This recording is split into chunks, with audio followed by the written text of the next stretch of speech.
This next section is about batteries. There are no blanks. I'm just going to go over and hit a few of the high points because I had kind of decided that I didn't want to spend a great deal of time on batteries because there was some other stuff that I thought was more important.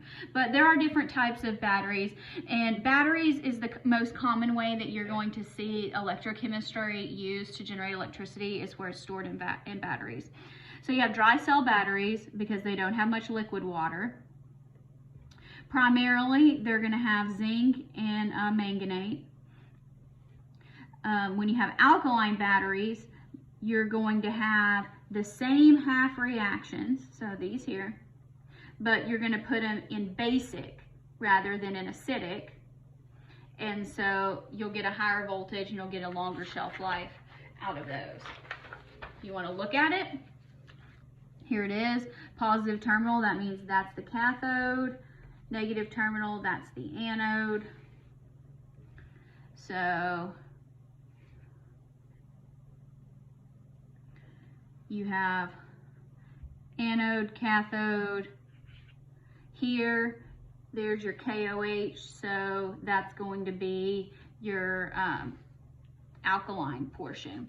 Now, lead acid storage batteries, these are the ones that are in the vehicles. These don't cost very much. Some of you may disagree, but in the context of materials, they don't cost a whole lot, but they generate a pretty high voltage. They're very heavy. They're unreliable at low temperatures. If you haven't encountered that, I'm sure you will. If you don't use them for a while, they will go dead. Their anode is lead, so anode there is lead.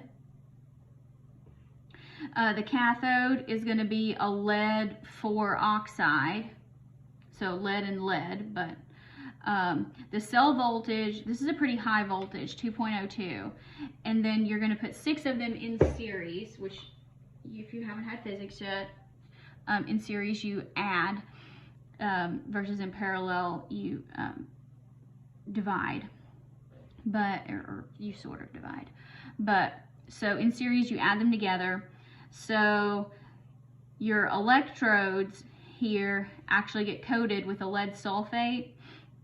Then this is why you say you can use a jump start, because as you're using this battery, your alternator, as you're generating your engine, provides energy to reverse this reaction and recharge the battery. So if you jump start the car using a second battery, the alternator in the car with a dead battery will actually recharge. Ultimately, that doesn't last forever, and you do have to replace the battery, but we're talking about a 3 to 5 year kind of, life, which if you think about an alkaline battery, how often do you have to recharge those?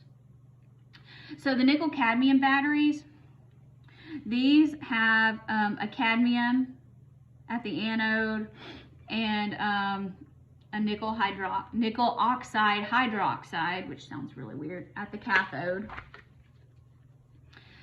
These have a pretty high cell voltage. They are also rechargeable.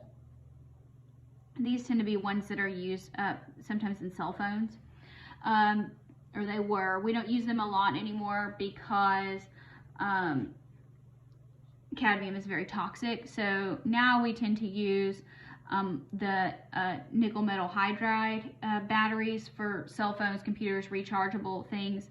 So they still have the same cathode, but they use a metal hydride, which you don't have to worry about, as the anode. The key thing is they're more energy dense, so they're going to have a higher cell voltage and they take up less space, and they're more environmentally friendly because they don't have cadmium in there. So this is some of the battery technology that's used that's helped make cell phones grow smaller and have longer battery life. Or not just cell phones, but when you're talking about tablets, laptops, portable devices. The lithium ion battery has lithium at the anode and the cathode. I'm not going to show you a picture because it's kind of crazy how it works, because in this case, lithium actually moves and the electrons follow the lithium ion. These are rechargeable, they have long life, they are very environmentally friendly,